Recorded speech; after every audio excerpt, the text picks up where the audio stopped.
Welcome, everyone. We will begin our City Council meeting today on Tuesday, April 23rd. I am not Mayor Harris. Mayor Harris is excused tonight. She had some family commitments, so I am filling in as Mayor Pro Tem, and I'm joined here with two of my City Council colleagues. We do have a quorum. It's a thin but mighty quorum tonight. We also want to excuse our colleague Jessie Bell and also our colleague Cecily Price-Hewish. Cecily is actually presenting her master's capstone tonight, so we're wishing her the best of luck on doing that and completing her degree. So with that, we are going to get our meeting underway, and our first order of business is to be led in the Pledge of Allegiance and also have a prayer. We are joined by Elaine and Randy Benson from the Bountiful Orchard Steak, who have agreed to co-share this opening responsibility to lead us in the Pledge of Allegiance first, and then to offer a thought or a prayer. So, Mr. Benson, if you wouldn't mind coming up to the podium for us.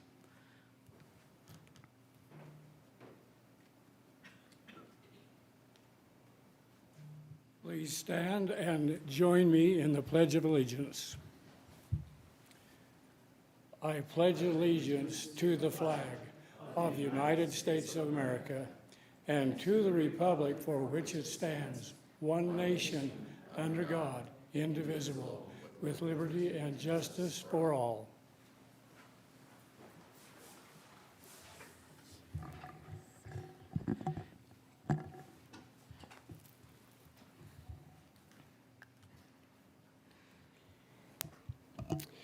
Our Father in heaven, we are grateful to be joined here tonight in this concerning this wonderful community that we live in. We are grateful for this beautiful community and the good people who live here. We are grateful for these city leaders who so willingly and untiringly give of their time to maintain the qualities of life that we have enjoyed here, and to even improve our wonderful city.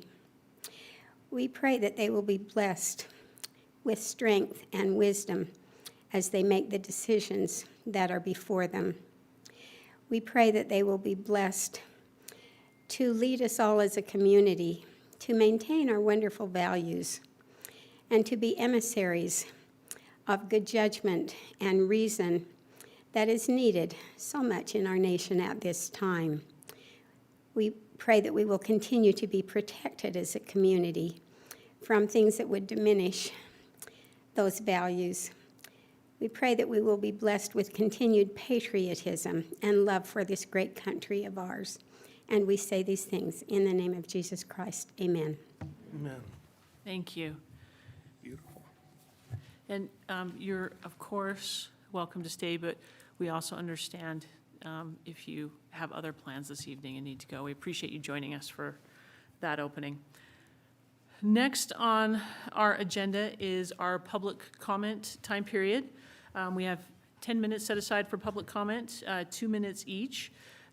Just so that the public is aware, you're able to talk to us about anything you would like in public comment time. We ask you to state your name and your address for our records. Because you may bring up items that aren't on our agenda, we always like to remind the public just to not be surprised if it's not discussed later in the meeting, just because we are bound by those items on the agenda. But rest assured, we are taking notes of any comments you offer to us during public comment time. So with that, we'll open up public comment time. Is there anyone who wishes to offer public comment this evening? Please come forward.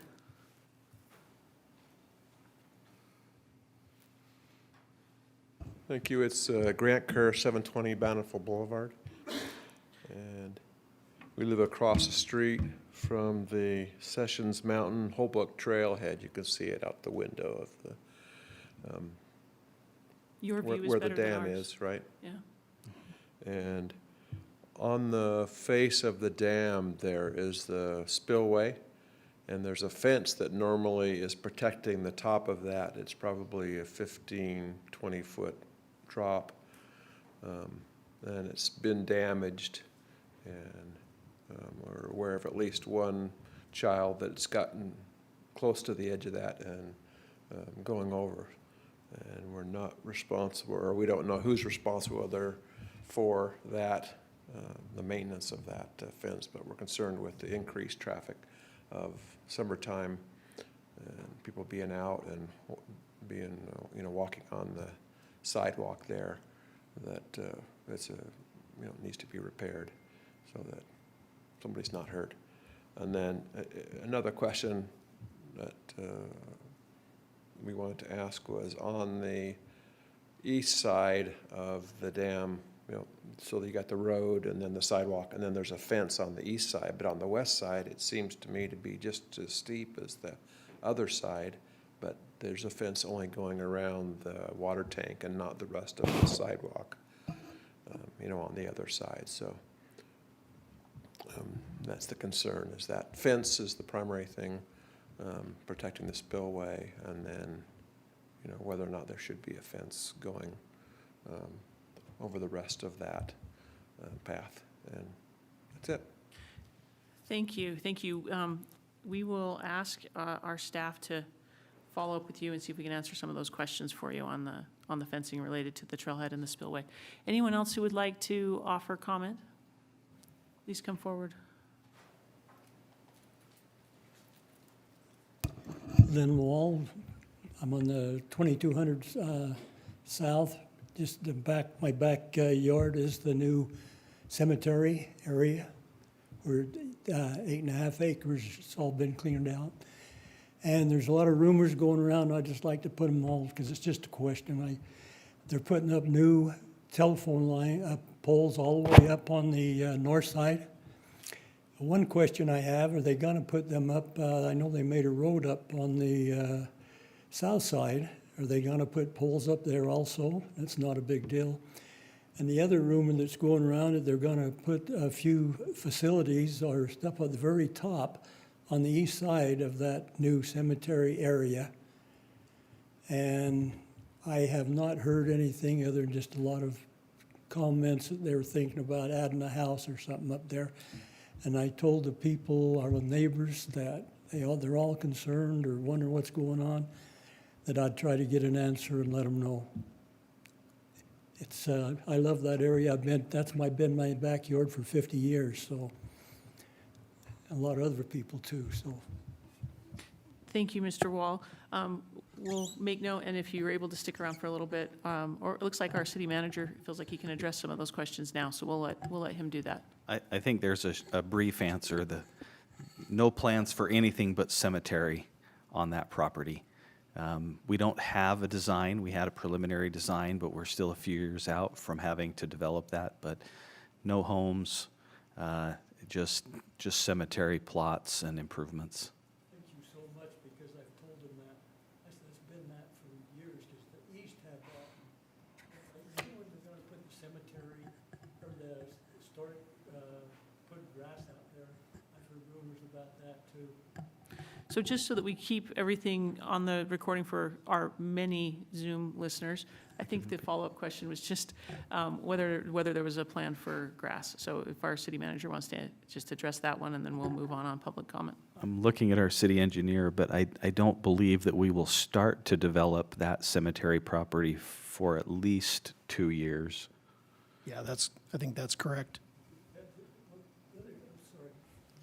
other couple of things is, they've been using that for a garden, the east half.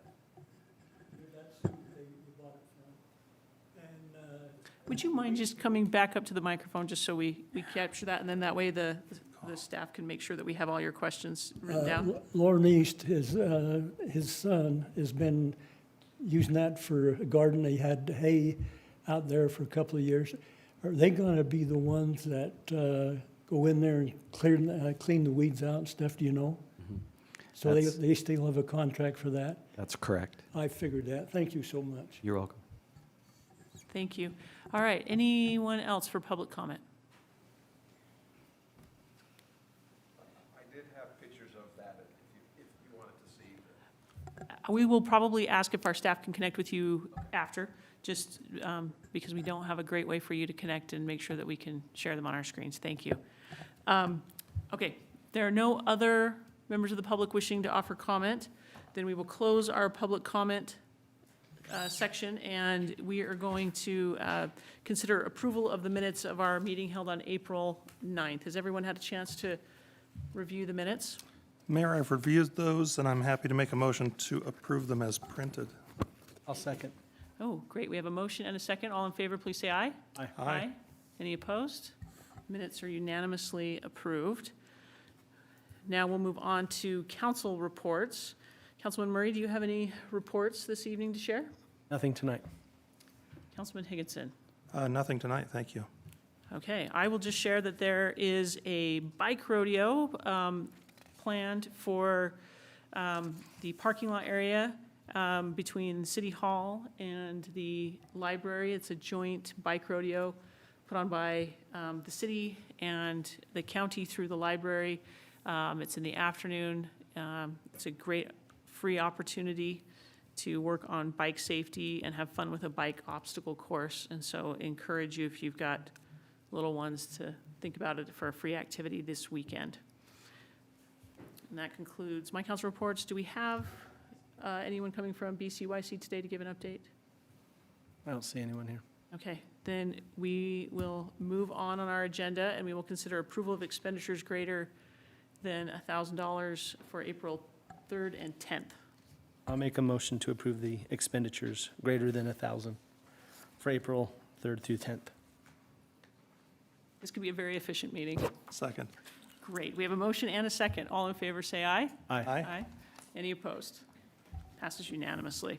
I'm going to take an item out of order just because we've got our Bountiful High two-time state championship girls basketball team, and these are busy young ladies. Yes. It's a busy time of the school year. They're participating in multiple sports, and we wanted to honor them, but also allow them the opportunity to get back to some of their other activities. Which could include protection from junior and senior assassin. Yes, apparently junior and senior assassin has started, and for whatever powers I hold as Mayor Pro Tem, I declare immunity for this building for right now. You're safe. My son has not left our house for 2 days. Now you know where he's hiding. Yeah. If you've drawn his name. So I'm particularly excited. We want to welcome the team and Coach Burton to introduce his players. It's exciting. It's exciting time generally for women's basketball and girls basketball. Particularly exciting for us that we have our two-time state champions. Several members of this team are, of course, made all-state team honors. I'm so excited. I'm wearing my letter jacket, even though it is ridiculously hot. From my time as a member of the Bountiful High girls basketball team. So, Coach Burton, please introduce these ladies to us. Okay. Our first girl here is a sophomore. It's Milika Satuala. She was on the All-State first team and the All-State tournament team. And so last year she was our championship game MVP. Mae Johnson is a junior. She was on the all-tournament team, and you were honorable mention, right? Honorable mention Desert News for the girls 5A team. And we have Anna Larson, who's a junior. She was a main sub coming off the bench. Adelaide Stevenson is also, well, I take it back, is a sophomore, not a junior. And she was our starting point guard or shooting guard or wherever we decided to put her, except center. And then we have Malia Nelson, who is a freshman, who was also one of our main subs coming in off the bench. And then we have Brooke Dodge, who is a sophomore. Unfortunately, we lost her second game of the season, and she didn't get to play a whole lot after that due to knee injury. But we have big hopes for her as we roll into the future. She's another really good shooter. And then we have Carly Nilsson, who, ironically, when I met her, I figured out that her grandpa is a guy who I did my student teaching for at Mountain Crest High School. And she's played on the sophomore and JV team for us and helped push our varsity team to make sure we were ready for everybody. So I'm super proud of these girls. I mean, it's unreal to do this 2 years in a row and to think we are as young as we are, really, with this group. We have Taylor Harvey, who is the 5A MVP, and she was the championship game MVP this year. That isn't here. That is just adds to our mix. I mean, it's unreal to think we have all but one of our kids coming back next year, and so they work hard. They're as good as students as they are basketball players, and great citizens and examples for our young girls. So they've got a legacy to live up to with Caitlin Clark, and we got some pressure to put on them to keep them rolling here. So yeah. Thank you for being with us tonight. Again, super excited. I know there was a lot of excitement among the council, a lot of text messages going back and forth about your run at the state tournament. I was able to watch your game from the basement of the state capitol on my iPad. So know that you had a fan there. I think Councilman Higginson was actually at the game cheering you on in person. So a lot of community pride. We're looking forward. I'm definitely looking forward to seeing you guys three-peat, especially since there's a lot of youth still on this team. I don't know if you guys each have additional thoughts you want to share before we give them a round of applause. Has it ever been done before? Anyone won it 3 times in a row? Yeah, it actually happened this year with Lone Peak. They three-peated this year for 6A. Really? Yeah, and so I know it makes me awful excited to know we have who we have coming back, and know we can only. I feel like we can only get better because we weren't anywhere near what I felt like was our max capacity even this year. I thought we still had a lot of room to grow. It's one other bragging point I meant to mention. This is my 26th year coaching girls basketball, and it's the first time in those 26 years I've seen a team blanked at the varsity level in a quarter. It was during the state championship game, 17-0 in that first quarter. So Amazing. It literally was amazing. And they seem like good people, too. yeah, Yeah. yeah, most of the time. Nothing more to add. I mean, it was really fun watching you guys. I wasn't able to be there in person, but we definitely grateful for the news media that televise the games and watch each of you step up at different periods of the game to carry your team. It was really cool. Awesome. Yeah, well, we're definitely watching and definitely proud. So if everyone could join me in a round of applause for our 2-time state championship Bountiful High girls basketball team. Thank you. And as I mentioned, you are welcome to stay for the rest of our council meeting. We've got some really interesting topics coming up, but we will also not have our feelings hurt if you need to get onto other activities with other sports or other things at this critical time of the school year. So thank you again for coming. Okay, thank you for inviting us. Yeah. Thank you.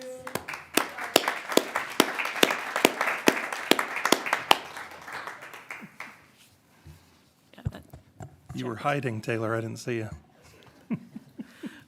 Okay, well, now we're going to go back to our agenda in order, and we have with us tonight Commissioner Kamalu, and we're going to have a discussion about the Animal Care Center, and we have the director of our animal care program, our county animal care program, and so we are looking forward to hearing from both of you about what your county plans are on animal care.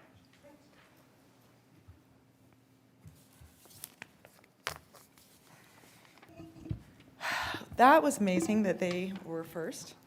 There's a small tear forming right here. Because if you've played sports, and I know some of you have, or if you've had kids who've played sports, like it's a huge deal. Absolutely. So proud of them, my goodness sakes. I have a 6-foot-tall daughter, one daughter, 4 sons. So especially seeing the tall girls, and it's a big deal. All right, so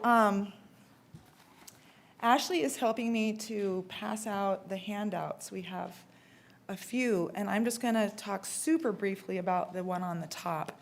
Some of you already know this information, and then it might be educational and helpful for some others. Plus, it never hurts to review how the county is structured. So this paper shows that, and so I am one of the 3 commissioners, Lorene Kamalu. We are the executive and legislative body. We rotate chair every year. And then, of course, there are state statute responsibilities for all of the other elected officials. So we are only liaisons to them. but they also have executive duties, and it's a nice separation of powers that they are all independently elected. So each of us, then, we also oversee, well, that can change a little bit, who's liaison to whom. Changes a little bit, but a lot of people don't even know what we do there. County departments, that can also change just a little bit. It doesn't tend to change a lot, but that's kind of why I'm bringing it up, because I did not used to have animal care, and a lot of the really good work that's gone into animal care with our director, Ashley Young, who's been with us just a few years, she has worked tirelessly, with great devotion, and with great, well, she's earned the city manager's trust, which says a lot. And so I'm going to come back to that. I have health and a lot of human services and library. I think there's some things, oh, you'll see all the board assignments. Those kind of play in as well. So I supervise animal care, health department, and the library. I have done the health department and the library my entire time as a commissioner. I'm in my 6th year. So coming kind of new to supervising animal care, I was in on some of the meetings from before. Animal services in state statute is a really big deal. If you've ever been to or lived in for a while other places in the world where that is not done very well. I have a couple sons who lived for 2 years, one in Chile, one in Philippines. Philippines, they eat dogs. In Chile, they're just all over the place. And it's a public health hazard. It's a safety hazard. And normally, here in the state of Utah, and maybe elsewhere, but in the state of Utah, it is normally a city responsibility. So if you can imagine all 15 cities having to deal with their own animal services and fulfill what's in statute for that, it would be incredibly inefficient. So as long as anyone can remember, the county and the cities, as all local governments, have not, split it up, but the county has worked with the cities. And that has only, I would say, gotten even better under Ashley. So I will never forget the meeting I was in, 3 years ago or something, where it was actually your city manager, Gary Hill, who proposed that we structure it differently, and the attorneys in the room or someone in the room said, well, we can't because the state law doesn't allow for that. And so he and maybe others said, well, can we change the state law? So we did. We did do that. And now, instead of the cities collecting fees for animal services from their residents, they gave up collecting those fees. And instead, animal care is now its own line item as a taxing authority. The whole idea behind that was to not create another special services district. There's pros and cons for that, but in our case, we decided to not do that. So that is really my just tee up. If you can't already tell, I have a tremendous respect for Ashley Young. The county went through 3 different directors in pretty short order before her, and not that they didn't, especially some of them, make improvements upon the one before, but I believe that we now have, I know we have the very best leader in that area that we could possibly have. She's recognized in the state. She's actually recognized in the nation. Sometimes I poke at her and I tell her to say some of the awards, but we are here because she's going to share with you an update, and we're doing this proactively because we think it's super important that you all know deeply, and then you will be able to help your residents understand. So Ashley, come on up. Those other handouts now will be relevant to what she's sharing. Thank you, Commissioner.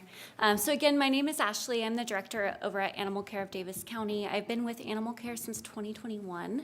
I'm going to touch on the blue flyer if you want to follow along with us.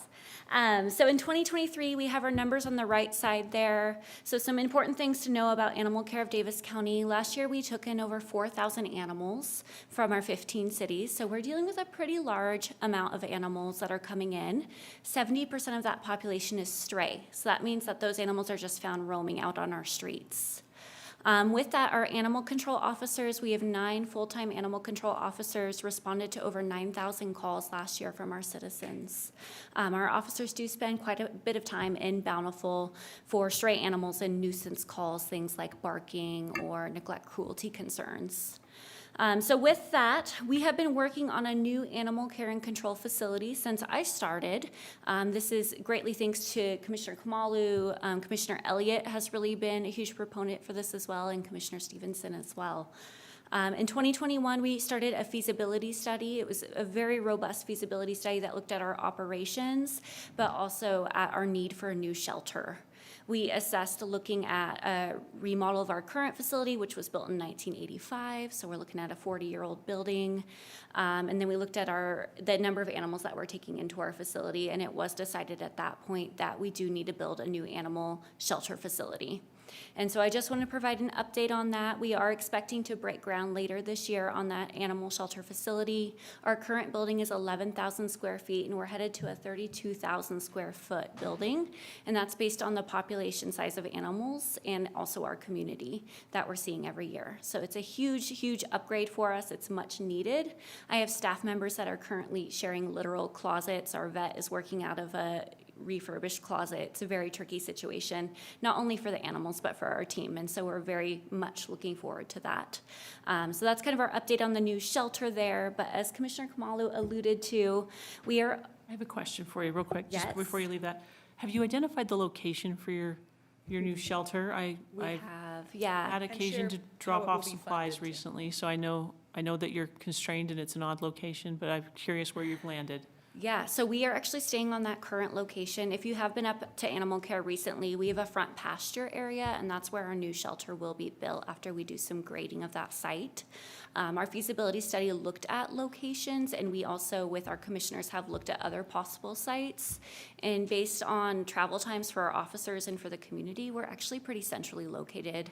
It's about 15, 20 minutes, especially with the West Davis corridor, and then 89 being all fixed up. So we're staying up on the hill.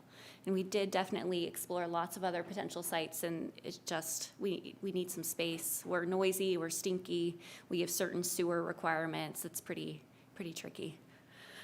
Also, it saves a lot of money It because to does. buy a piece of land somewhere in this county would have added to the cost of the facility. Yeah. And the entire new facility, thankfully, with some wise money management that I fully attribute to Auditor Curtis Koch over years of time, there's enough money to build this facility and not have to increase any tax for the facility itself. Wow, that's Beautiful. significant. It's pretty Yeah. remarkable. Okay, Yeah. sorry, please It's continue. okay, great, thank you.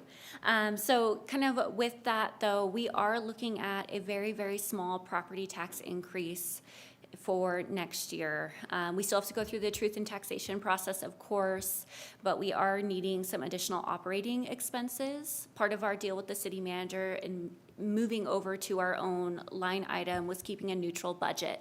And we've kept a neutral budget for almost 3 years now. Inflation is really, it's getting to us. The cost of all of our medical supplies, our vaccines has increased hugely. It's not a word, but it is today. And also on top of that, our staff, being able to pay for our staff in staffing a building that's 3 times the size of our current one. We are looking towards a very small tax increase in 2025. Correct. That's why we're on tour. Yes. And we know what your first question will be. We do. So the tax increase for the typical household, we're looking at about $11 for the entire year.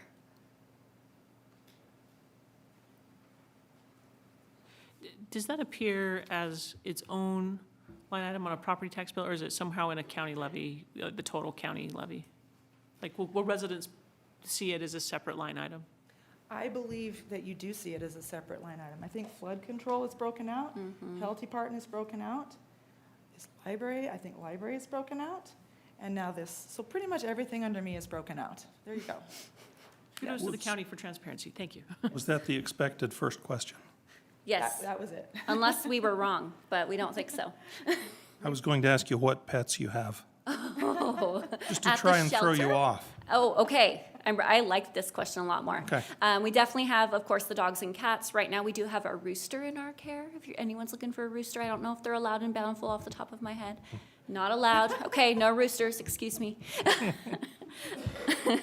And we often get, reptiles, other livestock, just about anything you can think of. We'll So take you in. do get occasional reptiles, birds? We do, yeah. Want to say something about kitten season? Oh, yes, we have so many kittens right now. We have kittens coming out of our ears. There's different seasons, kind of, I've learned, and a lot of dogs. Mm-hmm. It's hard and sad, honestly. Yeah. But there's good news, too. Yeah. The fostering and the Yeah, yeah. adoptions, and, Yeah. yeah. We're doing okay. So with that, is there any questions for us? Did you get through everything you I wanted think to so. say? I think Yeah, you did. I think we're good. I went fast tonight. Yeah. Sometimes we have a lot of questions, and if you have any question that is in addition to animal care, if you want to make time, I'm happy to answer that too. I think at least Councilman Higginson and I in prior years have had the opportunity to tour the shelter.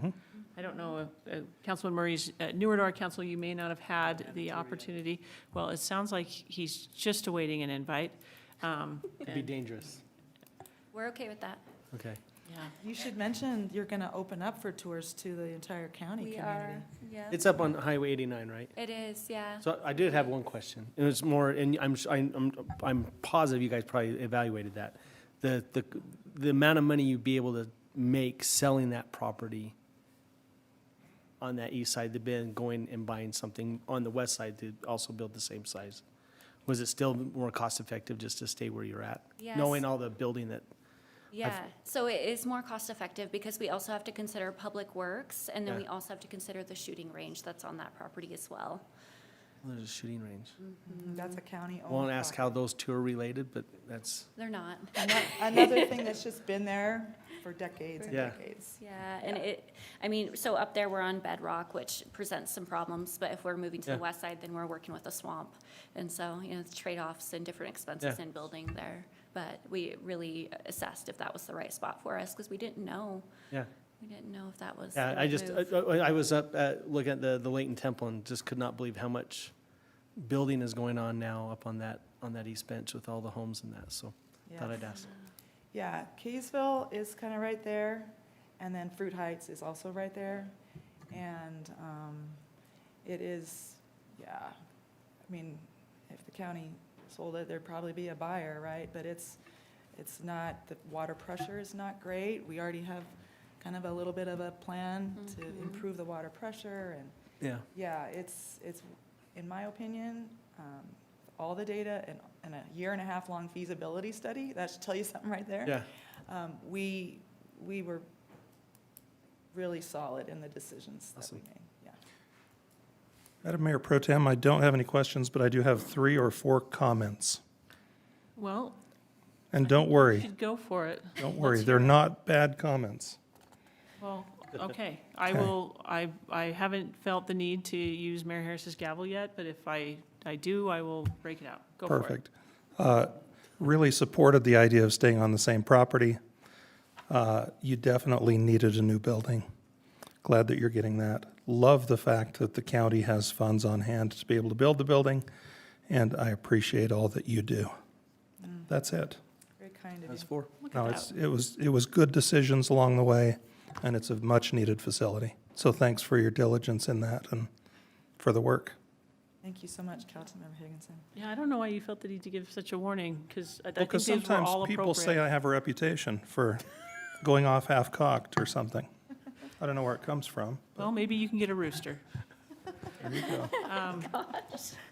Can I say a couple? It's a small but mighty quorum of 3. It's You're the doing only great. time we're going to get to I do did this. count. I'm like, okay, they've got their quorum, yeah. No, go ahead, Commissioner, please. Well, just this animal care, 2 things. The very cool thing about that location ties into their Gold Star volunteer status. If I go up there a lot with a dog, and you can just run all around, right? And the volunteers have figured that out. It's just wonderful for humans, and it's wonderful for the dogs, And you want to mention your Gold Star volunteer status? Like, Yeah. this is seriously incredible. Yeah, so we have about 1,000 active volunteers that come up to animal care to help us care for the animals. Like, it's a very, very robust program. And we did get last year the Utah Youth Serve Gold Award. We're the only facility in Davis County that has it, so it's a pretty big deal. It's an extensive process to receive that. And what Commissioner Kamalu is talking about, we have individuals who come up. So our dogs, they're in their kennels like 23 hours a day. It's a rough life up there. Just trying to get everybody out with how few staff we have and how many dogs we have. And so we have volunteers that do trail running, and they come up in the mornings and they grab our dogs and they go run in the Caseville Mountain Wilderness area with our dogs, and they're gone for 45 minutes on a run, and they come back and they're tired, and then they get adopted. And it's like this perfect system that we have going, and that's just one example. But we do really love the space up there on that mountain that provides, and it helps us find live outcomes for the pets in our care, which is so important, not only to me, but to our community. And so it's a really cool thing we have. Animals can get mental health problems, as you can imagine, just like we do, when they are not in a great situation. And so it's a big deal. And the new facility will help tremendously with the sound and just the sanitation. And they already do an amazing job with a very subpar facility. It was built in '85 where it was still mostly euthanizing animals that weren't picked up within 3 days. So it's completely different across the nation for animal services now. And then the last thing I'll say, what was it? While you're thinking of it, I'll just mention I enjoyed the posts jointly with our police department when they were participating in helping you showcase dogs that are available for adoption. I thought it was a real bright spot on our social media feed to see that collaboration. I'm also excited with this new facility, have been up several times to your current facility and appreciate and understand your struggles. And as Commissioner knows, I'm a huge dog lover, and the only reason I'm not volunteering is because I don't know that we have enough room that I'd want to bring them all home. So hopefully now you've thought of your third thing. I have, yeah. When the county builds a building, we build it to last at least 50 years.